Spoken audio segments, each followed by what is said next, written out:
2017లో ఉత్తరప్రదేశ్లో జరిగినటువంటి ఒక సంఘటన ఈరోజు 2025లో మళ్ళీ తెర మీదకి ఎందుకు వచ్చింది? దేశవ్యాప్తంగా సంచలనం సృష్టించినటువంటి ఈ ఉన్నావో ఉత్తరప్రదేశ్లోని రేప్ కేస్ మళ్ళీ ఎందుకు తెరపైకి వచ్చింది? అసలు ఈ సంగతి ఏమిటి? 2017 నుంచి 2025 వరకు ఏం జరిగింది అనేది క్లియర్గా ఎక్స్ప్లెయిన్ చేయడానికి నేను ట్రై చేస్తాను. ఈ వీడియో మొత్తం చివరి వరకు చూడండి.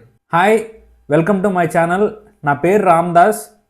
ఈ ఛానల్లో మేము పొలిటికల్, అలాగే స్పోర్ట్స్, మూవీస్, అలాగే మన చుట్టుపక్కల ఏం జరుగుతున్నవి అనే విషయాలు చర్చిస్తుంటాం. మీకు నచ్చితే కనుక మా ఛానల్ సబ్స్క్రైబ్ చేసుకోండి. Thank you so much. కాంటెస్ట్లోకి మనం వెళితే జూన్ 4వ తేదీ 2017లో 17 ఏళ్ళ ఒక మైనర్ అమ్మాయి అప్పటికే 4 సార్లు ఎమ్మెల్యే అయినటువంటి కుల్దీప్ సింగ్ అనే ఒక వ్యక్తి దగ్గరికి జాబ్ కోసమని వెళ్తుంది. అలా వెళ్ళిన ఆ అమ్మాయిని తను రేప్ చేశాడు. ఇది మకీ విలేజ్, ఉన్నావో డిస్టిక్, ఉత్తరప్రదేశ్లో జరిగినటువంటి ఒక సంఘటన. జాబ్ ఆపర్చునిటీ కోసమని ఆ అమ్మాయి వెళ్తే ఎమ్మెల్యే తనని రేప్ చేశాడు. ఇది కాంటెక్స్ట్. ఈ సంఘటన జరిగిన తర్వాత ఆ అమ్మాయి రేప్ జరిగింది అని చెప్తే లోకల్గా ఉండే పోలీసులు కేసు తీసుకోలేదు, ఎఫ్ఐఆర్ రిజిస్టర్ చేయలేదు, చాలా డిలే చేశారు. తను ఎవరైతే కుల్దీప్ సింగ్ ఉన్నాడో తను తన రాజకీయ పరిచయాలను వాడుకొని ఈ అమ్మాయి కేసు పెట్టకుండా చూడాలని పోలీస్ స్టేషన్ మీద ప్రెజర్ తెచ్చాడు. వాళ్ళు కూడా కేసు పెట్టలేదు. వీళ్ళ నాన్నగారు వెళ్ళి ఎందుకు ఇలా చేస్తున్నారని అడిగితే తిరిగి తన మీదికి కేసులు పెట్టారు. ఆ అమ్మాయి వాళ్ళ నాన్న అన్నం పుణ్యం ఎరిగిన ఆ వ్యక్తి మీద ఏదేదో అక్కడ ఉన్నటువంటి వేరే వేరే కేసులన్నీ తీసుకొచ్చి అతని మీద పెట్టి అతన్ని జైల్లో వేశారు. 2018లో ఆల్మోస్ట్ రేప్ జరిగిన 1 year తర్వాత ఆ అమ్మాయి తనకు న్యాయం జరగాలి అని చెప్పి ఉత్తరప్రదేశ్ చీఫ్ మినిస్టర్ యోగి ఆదిత్యనాథ్ ఇంటి ముందర ధర్నాకు దిగింది. అప్పుడు ప్రభుత్వం మొత్తం దిగొచ్చి ఆ అమ్మాయి కేసుని తీసుకొని ఈ కేసులో ఉన్న సివియారిటీని బట్టి ఈ కేసుని సిబిఐకి ట్రాన్స్ఫర్ చేశారు. అలాగే 2018లోనే ఈ అమ్మాయి వాళ్ళ ఫాదర్ని ఎవరైతే జైల్లో పెట్టారో ఆ జైల్లోనే తను చంపేశారు.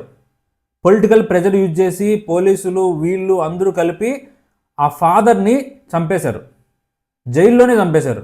2019లో ఈ అమ్మాయి అలాగే వీళ్ళ తరపు లాయరు, 2 బంధువులు కలిపి కేసుని అటెండ్ అవ్వడానికి కోర్టుకు వెళ్తుండగా దారిలో వీళ్ళ కారుని నంబర్ ప్లేట్ లేనటువంటి ఒక లారీ వచ్చి గుద్దింది. దీంట్లో ఆ అమ్మాయి అలాగే లాయర్ బయటపడ్డారు ప్రాణాలతో. వీళ్ళ 2 బంధువులు చనిపోయారు. కేసుకి ఈ అమ్మాయి కోర్టుకి అటెండ్ అవ్వకూడదు, సాక్ష్యం ఏది చెప్పకూడదు అని చెప్పి సినిమాలో మనం చూస్తుంటాం కదా, అలా చేసినటువంటి ఒక ఘటన. ఇలా జరగడంతో 2019లో పబ్లిక్ ఇంకా చాలా కోపోద్రిక్తులయ్యారు. దీనివలన ఆ అమ్మాయికి అడిషనల్గా సెక్యూరిటీ ఇవ్వాలని చెప్పేసి పోలీసు వాళ్ళు అప్పుడు అడిషనల్ సెక్యూరిటీ ఇచ్చారు ఆ అమ్మాయికి. అలాగే 2019 డిసెంబర్లో ఈ కుల్దీప్ సింగ్ అనే వ్యక్తి రేప్ చేశాడు అని చెప్పి ఢిల్లీ కోర్టు జడ్జిమెంట్ పాస్ చేసింది. అలాగే ఇతనికి లైఫ్ ఇంప్రిజన్మెంట్ ఇచ్చింది, జీవిత ఖైదు విధించారు అతనికి.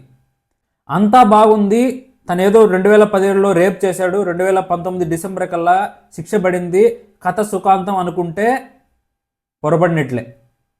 2025లో మళ్ళీ అదే ఢిల్లీ హైకోర్టు అతన్ని జీవిత ఖైదుని రద్దు చేసి తన బెయిల్ మంజూరు చేసింది. వాళ్ళు చెప్పిన కండిషన్స్ ఏంటి తెలుసా? 15 లక్షలు డబ్బులు డిపాజిట్ చేయాలి, నువ్వు ఢిల్లీలోనే ఉండాలి, ఆ అమ్మాయి హౌస్కి 5 కిలోమీటర్ల దూరంలో ఉండాలి. ఇటువంటి సిల్లీ రీజన్స్. అసలు తను ఒక రేప్ చేయడమే కాకుండా వాళ్ళ నాన్న చనిపోవడానికి ప్రత్యక్ష కారణం, అలాగే వాళ్ళ బంధువులు 2 చనిపోవడానికి కూడా తన కారణం. అటువంటి ఒక వ్యక్తిని ఈరోజు తన జీవిత ఖైదు పడిన ఒక వ్యక్తిని బయటకు తీసుకురావడానికి బెయిల్ మంజూరు చేశారు. ఈరోజు ప్రభుత్వం వాళ్ళదే, అందుకని చెప్పి వాళ్ళు ఏం చేసినా చెల్లుతుంది.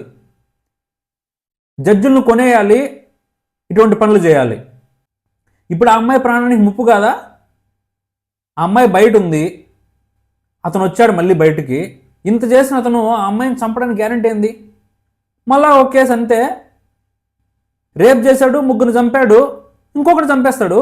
చట్టం వాళ్ళ చేతుల్లో ఉంది కదా. డబ్బు ఎవరి చేతుల్లో ఉంటే వాళ్ళకి చట్టం చుట్టం అవుతుంది. ఈ అమ్మాయి తరపు వాళ్ళు ఇప్పుడు ఆల్రెడీ సుప్రీంకోర్టులో ఒక పిటిషన్ వేశారు.